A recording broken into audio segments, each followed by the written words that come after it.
Halo, apa kabar semuanya? Kembali dengan Putra Reza dan langsung aja di video kali ini saya pengen ngomongin satu produk yang pas launching saya ngeliat itu langsung pengen nyobain, dan ini dia Asus ROG Flow Z13. Asus ROG Flow Z13. Buat yang mungkin belum tahu harganya, ini dijual dari angka 20 jutaan ya. Jadi dimulai dari 20 juta karena untuk unit yang saya review sekarang ini bukan yang 20 juta, tapi ini adalah varian yang harganya 31,9 alias 32 juta. Apa bedanya dengan yang lebih mahal atau yang varian paling atas? Kalau yang saya cek dari website Asus sih kayaknya yang paling beda itu adalah di layarnya. Karena untuk yang unit saya pakai sekarang, layarnya itu Full HD tapi refresh rate-nya 120 Hz. Sedangkan yang satunya lagi itu layar 4K tapi 60 Hz. Nah, ini benar-benar pilihan banget tergantung pingin yang mana usernya. Tapi karena saya ngelihat ini lebih lebih perangkat gaming, maka menurut saya Full HD nggak apa-apa, tapi kita dapat 120 Hz. Oke, kalau ngomongin soal tablet, biasanya yang saya pakai itu hanya antara dua, yaitu Samsung Galaxy Tab dan juga iPad Pro 2020. Yang mana yang lebih banyak saya pakai sebenarnya iPad sih, karena emang ekosistem produknya kebetulan saya ada, terkhusus sebuah MacBook Pro yang akhirnya benar-benar menggantikan laptop Windows saya sejak Januari tahun ini.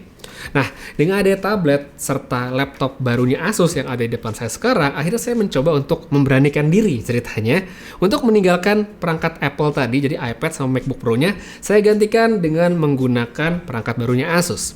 MacBook-nya sebenarnya masih dipakai sih sama editor saya untuk ngedit, tapi buat saya sendiri lebih banyak menghabiskan waktu dengan perangkatnya Asus selama kurang lebih sebulan terakhir, dan akhirnya saya menemukan beberapa hal yang sebenarnya menyenangkan dan tidak bisa saya temukan serta lakukan di perangkatnya Apple seperti misalnya iPad Pro. Sebelum lanjut lebih jauh, saya pertama pengen nunjukin tentang desainnya dulu deh, karena perangkat ini menurut saya tuh wow dalam konteks sebagai perangkat yang tampilannya stand out dan kayak pengen banget dilihat. Nggak lebay sih sebenarnya karena kombinasi warnanya bagus, motif di belakangnya juga ya masih oke. Tapi ya satu ini nih yang kita bisa lihat sendiri, bahwa ada bagian yang transparan di mana itu nunjukin motherboard dari tabletnya, yang menurut saya ini agak keren juga sih, ada lampunya segala macam. Cuma mungkin buat mereka yang pengen tampilan kalem nggak bakal suka. Oh ya, ini lampunya bisa diganti-ganti juga loh, dan ada mode-modenya. Bisa diatur intensitas dan pilihan skema warnanya. Dimatiin juga bisa sih, tapi kayak sayang aja. By the way, lampunya ini sinkron sama keyboard, jadi kalau dimatiin yang belakang, keyboardnya juga mati. Kemudian untuk ukurannya, dengan atau tanpa keyboard, sebenarnya perangkat ini masih tergolong cukup ringkas buat masuk ke tas punggung pada umumnya. Meskipun ya emang sedikit lebih tebal sih kalau kita bandingkan sama iPad. Lagi-lagi kalau diibaratkan sebuah tablet, cuma karena tebalnya ini, selain bisa masukin komponen yang bisa dikatakan kelas berat, tapi ternyata dia juga bisa menyediakan port yang tergolong lengkap. Kalau saya pakai iPad itu cuma tergantung dengan satu USB-C doang, dan kalau mau nambah harus pakai dongle. Nah, di ROG Flow Z13 ini punya banyak banget port yang akan sangat berguna buat mayoritas orang, apalagi buat yang mungkin belum kebiasaan atau mungkin males banget untuk pakai dongle. Seperti bisa lihat di sini, satu sisi itu terdapat port USB-C yang udah support Thunderbolt 4, ada XG Mobile Interface yang berisikan DisplayPort dan juga USB-C lainnya. Sedangkan di sisi sebaliknya, ini ada USB-A, ada audio combo jack, tombol volume, tombol power yang rangkap sama sensor sidik jari, serta ada slot microSD di balik kickstand-nya. Satu lagi di bagian bawah terdapat konektor buat keyboard yang terpasang secara magnetik, jadi tinggal pasang secara gampang. Nah, port-port selengkap inilah yang tidak bisa saya temukan di laptop seperti MacBook, apalagi sebuah iPad. Ngomong-ngomong soal keyboardnya nih, ya ini sebenarnya udah jadi satu paket dalam kotak, jadi kita nggak perlu beli terpisah lagi, jadi tinggal pakai. Tombol-tombolnya tergolong enak untuk dipakai ngetik lama-lama, sekalipun ini bisa dikatakan sebuah keyboard yang tipis. Saya juga suka dengan fleksibilitas yang diberikan Asus, karena user bisa menggunakan keyboard yang secara rata dengan meja seperti ini, atau bisa juga diangkat sedikit supaya lebih ada sudutnya. Tapi kalau misalnya konteksnya kita ganti, misal buat main game, apalagi yang temponya cepat kayak FPS atau mungkin main Dota deh, itu buat sebagian orang saya rasa akan ngerasa kurang nyaman dipakainya karena ya agak membel-membel gimana gitu pas ditekan. Solusinya ya gampang sih sebenarnya, tinggal cabut aja keyboard bawaannya terus connect deh dengan keyboard Bluetooth atau yang pakai kabel. Habis itu untuk kickstand ini juga poin plus sih, karena pilihan sudutnya yang sangat luas sehingga fleksibel banget untuk pemakaiannya. Mau tinggi bisa, mau rendah sekalian juga nggak masalah. By the way, perangkat ini emang sepertinya didesain untuk dipakai di meja ya, karena dia butuh ruang yang cukup besar sebagai pijakan buat keyboard dan juga unit utama alias kickstand. Ini menurut saya nggak nyaman kalau misalnya dalam suatu situasi kita perlu make di pangku. Beda dengan laptop biasa atau iPad dengan Magic Keyboard yang ya kalau misalnya ditaruh di pangku itu cuma keyboardnya aja, layarnya nggak perlu, jadi udah berdiri sendiri. Emang sih skenario kayak gini tuh nggak sering, tapi ya sedikit banyak pengalaman saya ada momen dimana saya membutuhkan dan dengan laptop seperti ini saya ngerasa kurang nyaman. Sekarang baru deh kita ngomongin tentang specs dari tablet atau laptopnya Asus dan juga pengalaman pakai saya serta enaknya ini buat apa sih. Kalau dilihat dari teknis deh, tabletnya ini punya deretan yang keren banget. Prosesornya powerful Intel generasi ke-12, RAM-nya solder 16GB, SSD 1TB yang bisa diganti, serta GPU RTX 3050i. Itu semua ada di perangkat sekompak ini. Angka-angka benchmark bisa langsung lihat baik itu pasti colok charger maupun enggak, dan sebenarnya ini udah tergolong baik serta konsisten. Dengan spek se-powerful ini, kalau dipakai untuk yang ringan-ringan aja, pastinya sih sayang ya, karena kita nggak bener-bener memenuhi potensinya. Jadi misal cuman buat saya pakai ngetik, browsing, atau nonton, itu semuanya udah oke banget. Kualitas layarnya juga bagus, sertifikasinya juga oke untuk konten kreator, dan kalau misalnya kita buat main game, konteksnya yaitu dia ada 120Hz, dengan resolusi Full HD menurut saya itu nggak masalah banget, apalagi kalau kita melihat ukurannya yang hanya 13 inci. Udah support Dolby Vision juga, jadi enak kalau dipakai untuk Netflix. Ada speaker yang cukup kencang juga, meskipun ya bukan standar audiophile, cuma menurut saya ini udah cukup banget. Layarnya ini juga sebenarnya udah support touchscreen ya, dan tersedia stylus yang bisa dipakai tersedia langsung dalam kotaknya, jadi nggak perlu beli terpisah. Cocok banget buat yang mungkin mau pakai gambar, mungkin nulis notes, atau mungkin ngedit foto yang lebih presisi. Buat para konten kreator, misalnya buat ngedit ya, di sini saya pakai Adobe Premiere Pro, ROG Flow Z13 juga udah bisa banget diandelin. Render video dengan resolusi 4K yang punya color grading itu nggak ada masalah dan bisa diselesaikan dengan begitu mudah. Scrubbing juga nyaman dan nggak patah-patah. Habis itu, karena ROG kita tentunya harus main game juga. Di sini kebetulan saya ada Xbox Game Pass buat PC, jadi bisa coba beberapa game yang baru. Kayak misalnya di sini Guardians of the Galaxy dan terbukti bisa jalan dengan lancar. Tes game yang lainnya seperti misalnya GTA 5 yang begitu legendaris itu ya, udah berapa tahun gamenya nggak ngerti.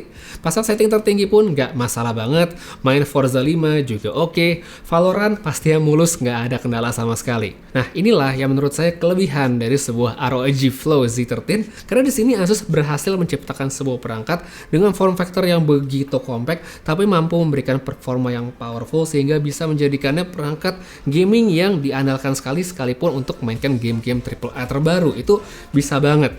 Kalau dibutuhin pun di sini juga kita bisa colok GPU eksternal yang sama-sama dari Asus supaya makin kencang. Inilah sesuatu yang tidak pernah akan bisa saya lakukan lewat sebuah iPad, karena kalau di iPad saya pengen main game AAA ya mentok-mentok itu pakai remote play dari PS. Terus kalau soal panas, tablet ini ya panas juga pastinya, apalagi kalau dipakai dalam kondisi full load seperti misalnya render video atau main game dengan grafis tinggi yang durasinya lama. Cuma karena semua komponen itu ada di tabletnya, bagian keyboard otomatis aman, nggak bakal panas. Jadi kalau misalnya mau dipakai ngetik dan segala macamnya itu nggak masalah. Cuma kalau kita menyentuh langsung ke tabletnya, bakal terasa panasnya. Hanya saja meskipun perangkat ini kencang, tapi ya bisa dibilang ini adalah produk yang begitu ambisius ya dari Asus, karena mereka membuat tablet yang speknya udah bener-bener kayak gaming PC dengan ukuran yang begitu ringkas, sehingga pastinya ada kompromi. Dan salah satu yang paling berasa kalau dari pemakaian saya itu adalah di baterainya. Ini bener-bener kerasa selama saya pakai. Perangkatnya emang boleh berbentuk sebagai sebuah tablet, tapi dia nggak bisa tuh dipakai seharian tanpa ketemu colokan. Sekalipun ini perangkatnya cuma saya pakai misalnya ngetik, nonton YouTube, ya browsing segala macem, mentok-mentoknya saya dapet tuh cuma 5-5,5 jam aja dengan power option balance dan screen brightness-nya itu sekitar 60-70% aja. Kalau saya pakai yang turbo atau yang paling maksimal itu mentoknya cuma 4,5-5 jam dengan pemakaian seperti tadi. Terus gimana kalau misalnya dipakai main game? Nah ini lebih cepat lagi habisnya, karena palingan itu mentok-mentok kuatnya sekitar 90-120 menit aja sebelum harus ketemu colokan. Jadi meskipun itu dia bentuknya kayak tablet, tapi kalau mau dipakai secara enak dan nyaman dengan performa yang konsisten, maka tetap harus ketemu colokan. Nah, chargernya sendiri sebenarnya ini nggak bisa dikatakan gede ya, dan jauh lebih kecil kalau kita bandingkan dengan standar charger sebuah laptop gaming. Output maksimalnya 100 watt dan dia pakai interface USB-C sehingga bisa kita pakai juga untuk ngecas perangkat yang lain. Oh ya, satu tambahan lagi juga, untuk ngecasnya ini, saya lihat perangkatnya memang sangat tergantung dengan charger bawaan atau mungkin ya beli third party dengan output yang sama, yaitu mencapai 100 watt. Buat sebagian orang mungkin sebenarnya ini bukan masalah ya, tapi saya di studio kebetulan punya setup di mana saya biasanya menghubungkan laptop dengan monitor lewat sebuah Thunderbolt. Jadi misalnya di MacBook Pro itu ya, saya cukup colok dari monitor ke MacBooknya dengan sebuah kabel Thunderbolt, saya udah bisa extend layar sambil tetap ngecas laptopnya.